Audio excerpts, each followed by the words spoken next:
Nós estamos no mês da juventude, dos jovens, e pedi a Deus uma palavra, um tema que fosse propício aos jovens, mas também que falasse a toda a igreja. E o tema que Deus, entendo, colocou no meu coração foi vocação. Vocação. Eu quero convidar você a abrir a sua Bíblia em Atos, capítulo de número 18. Nós vamos ler a partir do versículo de número 1, Atos capítulo 18.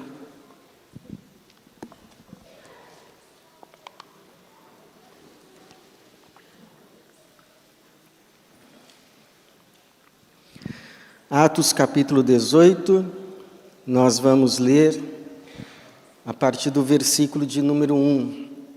Atos 18, verso 1. Diz assim: Depois disso, Paulo partiu de Atenas e chegou a Corinto. Lá encontrou um judeu natural do Ponto, chamado Áquila, que havia chegado da Itália fazia pouco tempo, e sua mulher Priscila, porque Cláudio havia decretado que todos os judeus saíssem de Roma. E Paulo foi ao encontro deles. E por exercerem o mesmo ofício, passou a morar e a trabalhar com eles, pois eram fabricantes de tendas. Ele debatia todos os sábados na sinagoga e convencia judeus e gregos. Quando Silas e Timóteo desceram da Macedônia, Paulo dedicou-se inteiramente à palavra, testemunhando aos judeus que Jesus era o Cristo. Mas, como eles se opuseram e proferiram ofensas, ele sacudiu as suas roupas e disse-lhes: O vosso sangue seja sobre a vossa cabeça, estou inocente, e a partir de agora vou para os gentios. E saindo dali entrou na casa de um homem temente a Deus, chamado Tício, justo. A casa ficava ao lado da sinagoga. Crispo, chefe da sinagoga, creu no Senhor com toda a sua casa. Também muitos coríntios, quando o ouviam, criam e eram batizados. E de noite o Senhor disse em visão a Paulo: Não temas, mas fala e não te cales, porque estou contigo, e ninguém te atacará para te fazer mal algum, pois tenho muita gente nesta cidade. E ficou ali 1 ano e 6 meses, ensinando a palavra de Deus entre eles. Obrigado, Senhor. Obrigado pela Tua palavra. Obrigado pela Tua igreja, que aqui hoje, mais uma vez, o Senhor reúne em Teu nome. E aqui, Senhor, já entoamos os nossos louvores, já fizemos subir as nossas orações. Agora pedimos que o Senhor, mais uma vez, nos dê a porção da Tua palavra. Que o Senhor fale conosco e assim também nos abençoe. Para a glória do Teu nome, o nome de Jesus. Amém. O que é vocação? Como você definiria a palavra vocação? A palavra vocação vem do latim, vocatio, que significa chamado, significa inclinação, significa pendor. Na Idade Média, vocação foi entendida especialmente com um chamado religioso. As pessoas que se entendiam chamadas por Deus para servi-lo na igreja. Servi-lo na igreja como padres, como freiras, como monges, entendiam que, diferentemente de outras pessoas, elas tinham um chamado especial para viverem exclusivamente para Deus. Aí então chega o Lutero com a sua doutrina do sacerdócio universal dos santos. E ele diz assim: nada disso. Não existe uma classe especial de cristãos que são chamados, vocacionados para viverem exclusivamente para Deus, enquanto outros se dividem entre as suas ocupações no mundo e as suas ocupações para com Deus, coisa que infelizmente ainda hoje nós fazemos essa distinção. O Lutero falou, não existe isso. Antes, indistintamente, todos os cristãos, todos os crentes são chamados, são vocacionados para viverem exclusivamente para Deus, para viverem com um só propósito, servir a Deus. Então, não existe esse negócio, tem cristão que vive consagrado a Deus, e tem outros cristãos que não são chamados a essa vida consagrada, então eles dividem a sua vida em preocupações mundanas, e quando dá, servem a Deus. Não, todos os cristãos, sem exceção, são chamados por Cristo para viver exclusivamente para Deus, para servirem a Deus naquilo que fazem. Então não é só o pastor que é chamado, não é só o missionário que é vocacionado, o pedreiro também é, o mecânico é, o sapateiro é, o médico é, o policial é, o advogado é, para servir a Deus naquilo que faz, e com aquilo que faz, glorificá-lo. Ele é chamado para servir a Deus naquilo que Deus tem confiado a ele. Tudo é para Deus. Então, a partir disso, foi se formando ideias a respeito da vocação, e algumas dessas ideias talvez tenham chegado até você. Então, a ideia, por exemplo, que vocação tem a ver com aptidão. Fulano tem aptidão para mexer com números. Beltrano tem aptidão para letras. O outro tem aptidão para música, então tem os testes vocacionais. Para não acontecer, por exemplo, de você chegar e dizer assim, eu acho que a minha vocação é para ser enfermeiro, para ser enfermeira. Assim, eu não posso ver sangue, mas eu acho muito bonito. Então eu ia dizer para você pensar melhor, orar mais. Porque não está batendo. Aí chega a ideia também que há uma distinção entre vocação e ocupação. Então o sujeito, ele se sente vocacionado para a música, por exemplo. Mas ele não consegue viver só da música, então ele vai ter uma ocupação que vai patrocinar aquilo que ele entende ser a vocação, o chamado dele para servir a Deus. Tem essa ideia também. Então a ocupação patrocina a vocação. Pode ser, em alguns casos pode ser. Mas também tem a ideia assim que você encontra a sua vocação no cruzamento entre uma necessidade do mundo e uma capacidade sua. Então você identificou uma necessidade que existe no mundo e você recebeu de Deus a capacidade para atender essa necessidade, está aí a sua vocação. É aí o seu lugar no mundo. Deus te deu essa capacidade para atender essa necessidade. Então essas são as ideias que circulam entre nós, circulam lá fora também, a respeito de vocação. O problema é que nem sempre a vida é tão redondinha assim. E aí o que acontece é que essas ideias, enquanto inspiram alguns, fazem outros entrarem em crise.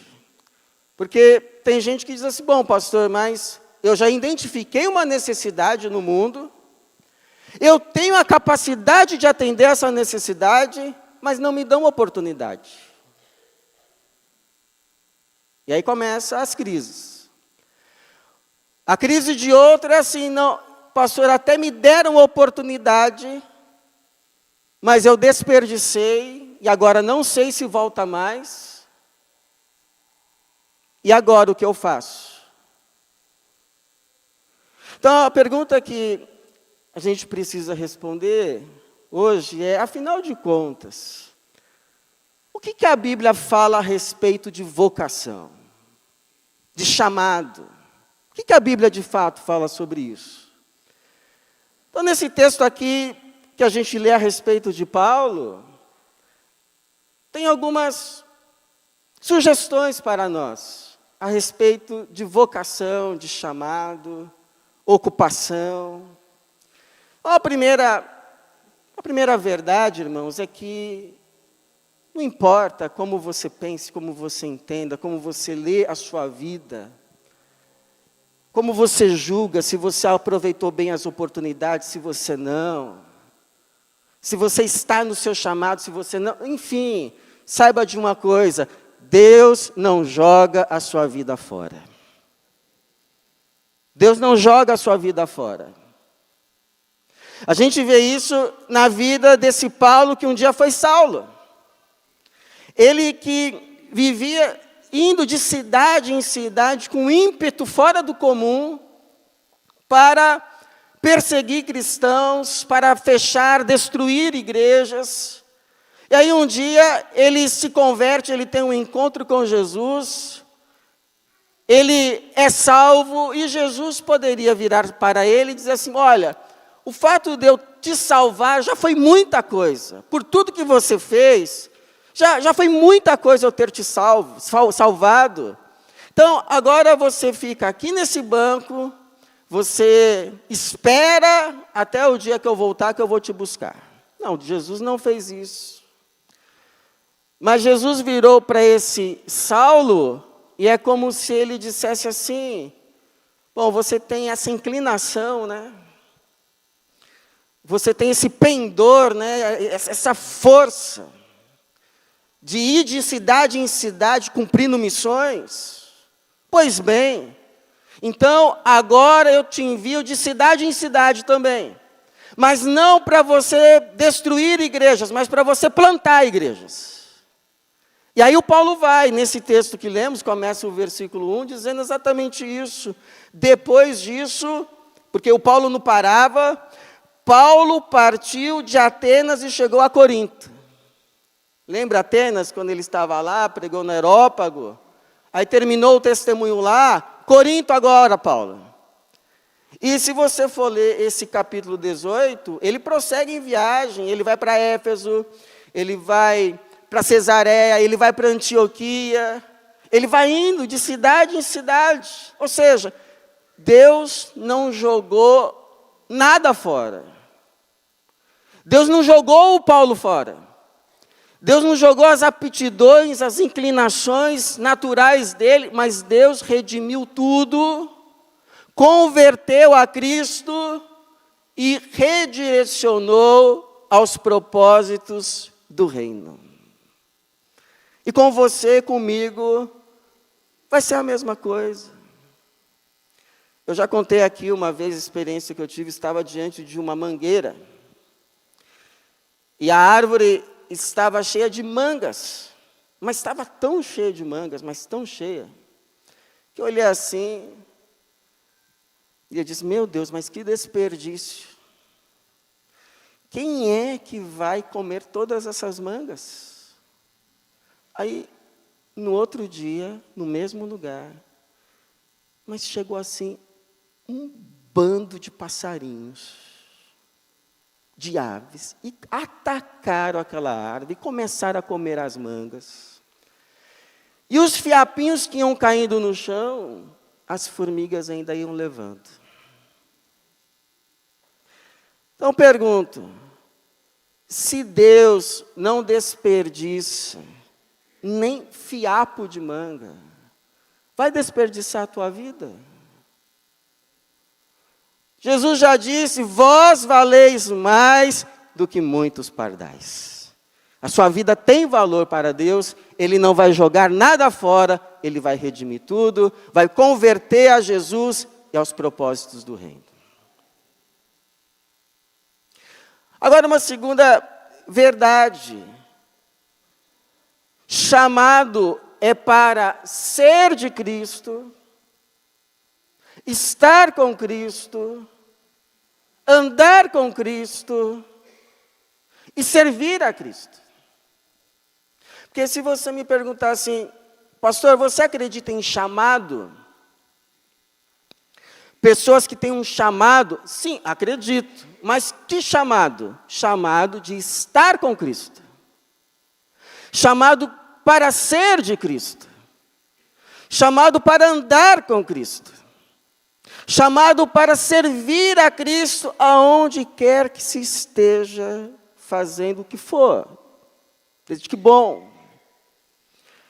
Claro que em algum momento do cumprimento desse nosso chamado de estarmos com Cristo, de andarmos com Ele, de servirmos a Ele, pode ser que em algum momento dessa nossa caminhada com o Senhor, Ele nos confie uma tarefa específica, uma missão especial, que talvez nós vamos nos ocupar com ela o resto da vida.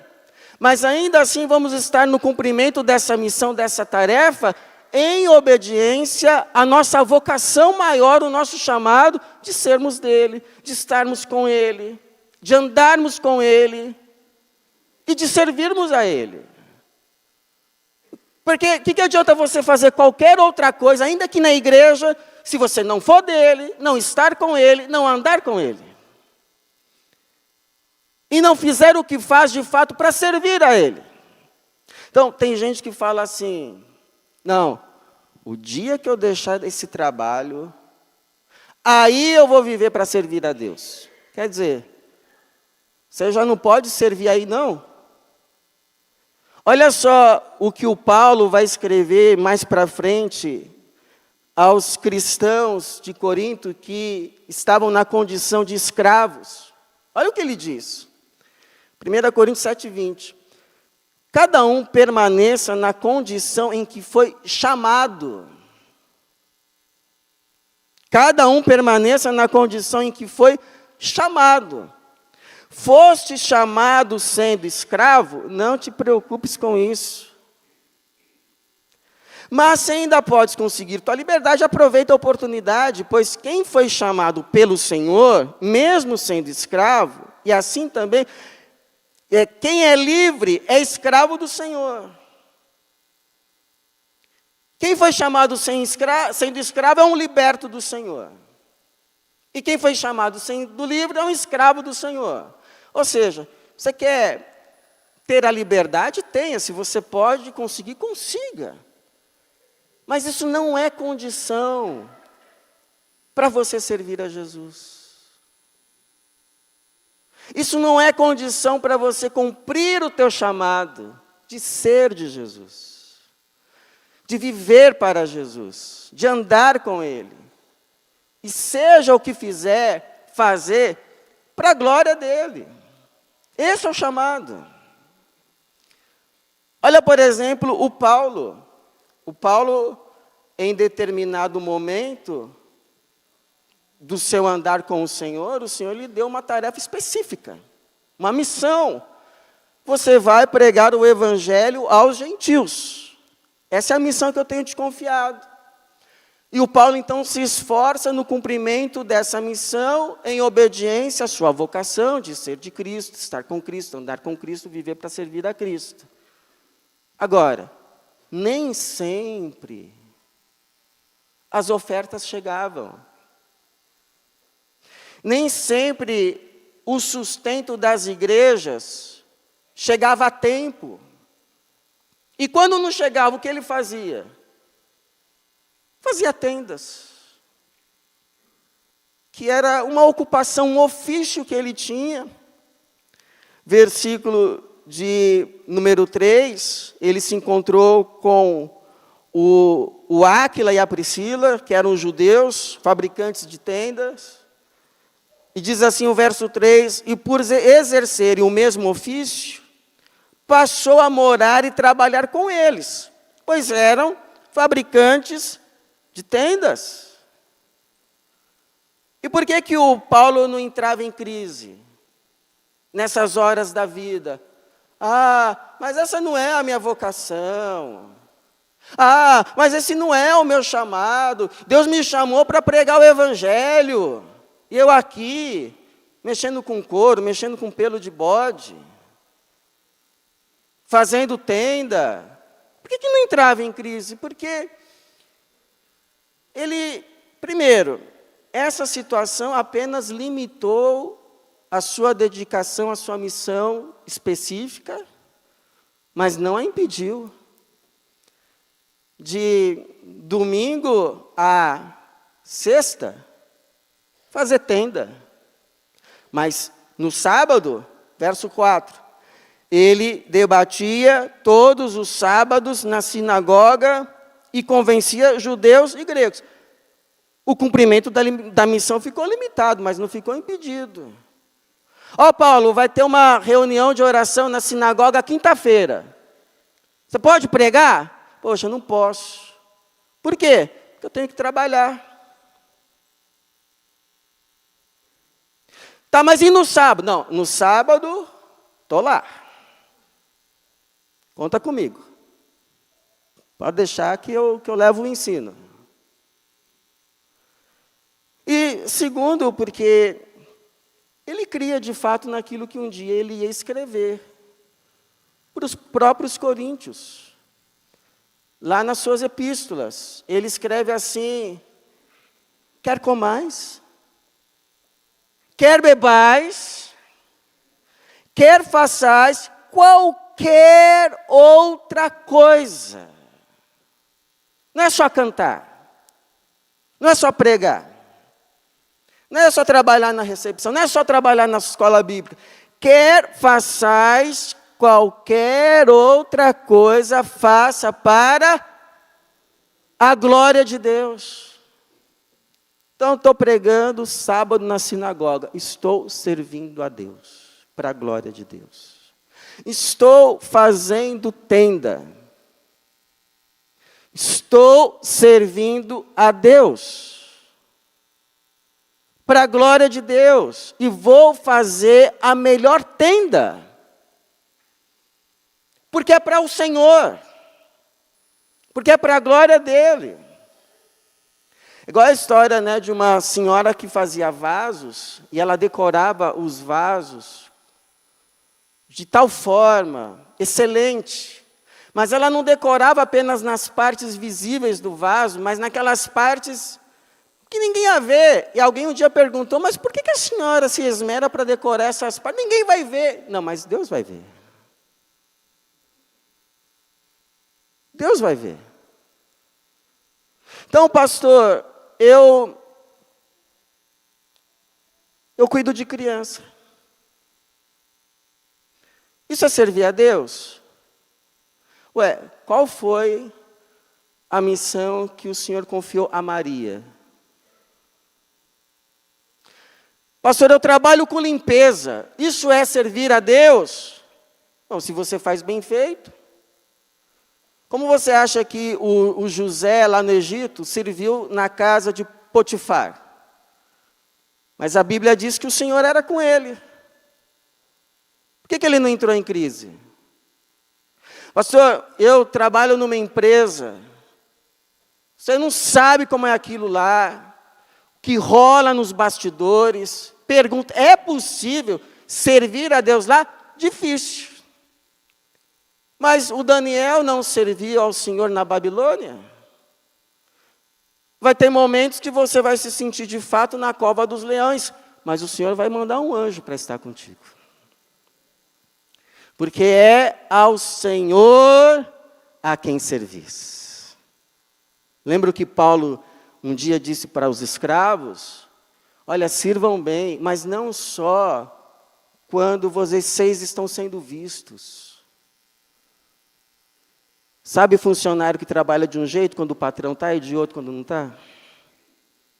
Então, tem que ler esse versículo. É ao Senhor que servis.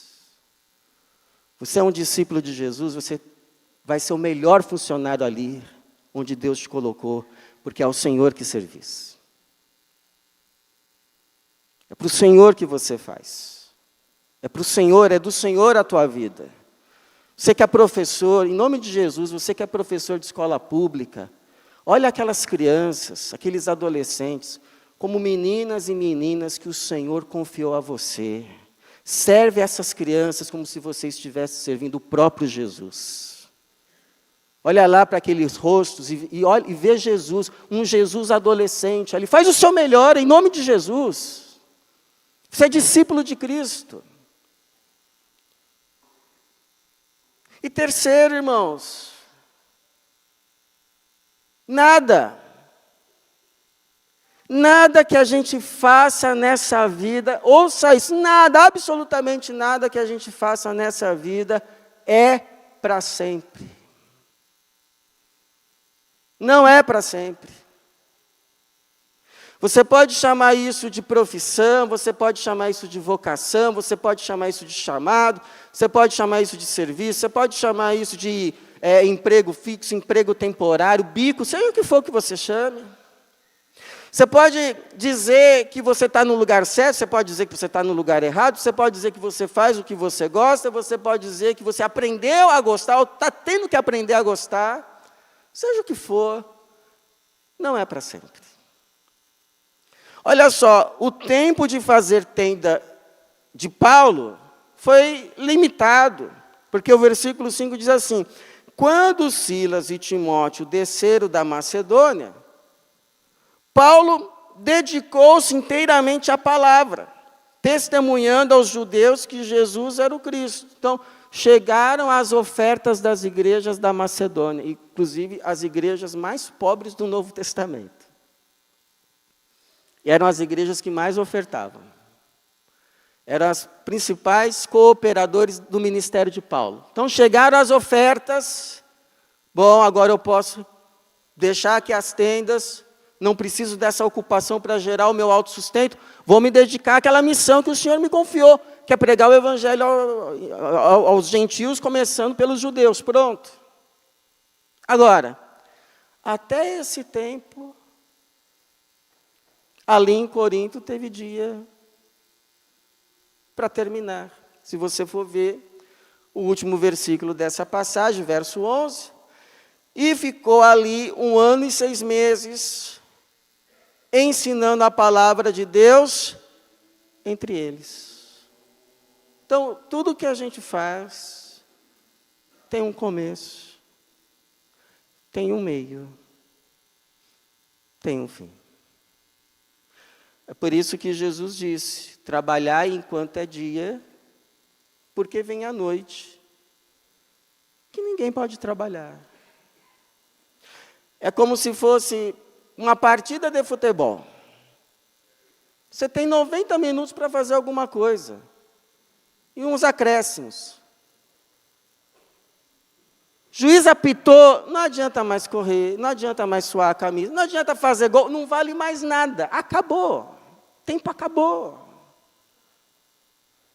Então, se é assim, vamos orar. Vamos pedir graça a Deus para que, enquanto algo estiver nas nossas mãos, confiado às nossas mãos, seja o que for que Deus confiou hoje, agora, as tuas mãos, as minhas mãos, as nossas mãos, a gente faça com zelo. Com zelo. Porque não vai ser para sempre. Olha, Eclesiastes 9:10, e tudo que te vier às mãos para fazer, faze-o conforme as tuas forças. Agora, esse conforme as tuas forças, não é assim, do jeito que dá. É a força que eu tenho. Não é esse o sentido. O sentido é faça com todas as tuas forças. Faça o máximo. O melhor. Dê tudo. Faça conforme as tuas forças. Deus te deu muita força. Faça conforme as tuas forças. Que a gente faça sabendo para quem a gente está fazendo. Porque eu sei, às vezes você se desanima porque você se sente não valorizado. Naquilo que você faz, você não se sente reconhecido pelas pessoas que deveriam reconhecer. E é verdade que a gente serve a Deus servindo as pessoas. Mas se em última instância nós estamos servindo a Deus, é dele que vai vir a recompensa. Amém? A Bíblia que diz: tudo o que vocês fizerem, façam de coração, como quem obedece ao Senhor e não aos homens. Fiquem certos de que receberão do Senhor a herança como recompensa. Olha que glória! Por isso que nada que a gente faz no Senhor é em vão. Ah, pastor, mas ninguém está vendo, mas Deus está. Ah, pastor, mas ninguém está reconhecendo, ninguém está valorizando, mas Deus está, e no tempo certo Deus recompensará. Deus é justo, e Ele diz que Ele olha, Ele observa os homens para recompensar cada um segundo suas obras. Deus é justo, irmão. Faz o seu melhor, é para Ele. E faça. Vamos pedir a graça de não fazer só porque tem que fazer, né? Fazer por amor e com amor. 1 Coríntios 16, 14. Fazei todas as vossas obras com amor. Com amor. Paulo mesmo disse, se eu pregar o evangelho só por obrigação, não tenho recompensa. Mas se fizer de livre e boa vontade, com amor. Faça com amor. O melhor, com todas as tuas forças e com amor. É ao Senhor que servis. Você sabe que tem uma história verídica que fala de um piloto que foi abatido numa guerra, no seu avião, e ele pulou de paraquedas, foi preso pelos inimigos. Depois de alguns anos foi solto, voltou à sua terra, ao seu país, estava num restaurante um dia, chegou alguém para ele e lhe perguntou assim, e aí, o paraquedas? Funcionou? Aí ele olhou assim, se lembrou do fato, disse, sim, senão não estaria aqui. E aí ele se lembrou. Aquela pessoa que lhe perguntava era o assistente, que preparava as suas coisas, dentre elas o paraquedas, para que ele pudesse pilotar o avião. Mas ele, no seu orgulho, na sua arrogância, não cumprimentava o assistente. Desprezava. Eu sou de uma outra categoria. Agora eu pergunto, já pensou se naquele dia o assistente fosse descontar o desprezo no paraquedas? Como ia se sentir depois? Por isso, irmãos, você tem um chamado, o seu chamado é para ser de Jesus. Para estar com Ele, para andar com Ele e para servi-lo em tudo o que você faz, para a glória de Deus. Se a gente entender isso, não importa o que a gente estiver fazendo, por menor que pareça, vai sair para a bênção de muitos. Talvez de pessoas que a gente nem imagina vão ser alcançadas. Vai ser para a paz do nosso coração. E vai ser para a glória de Jesus. Minha oração é que assim seja, na minha vida, na nossa vida como igreja. Que Deus nos abençoe. Amém. E na sua vida também, de segunda a sexta-feira, em todas as coisas que Deus confiar você para fazer. Que Deus nos abençoe, irmãos. Amém.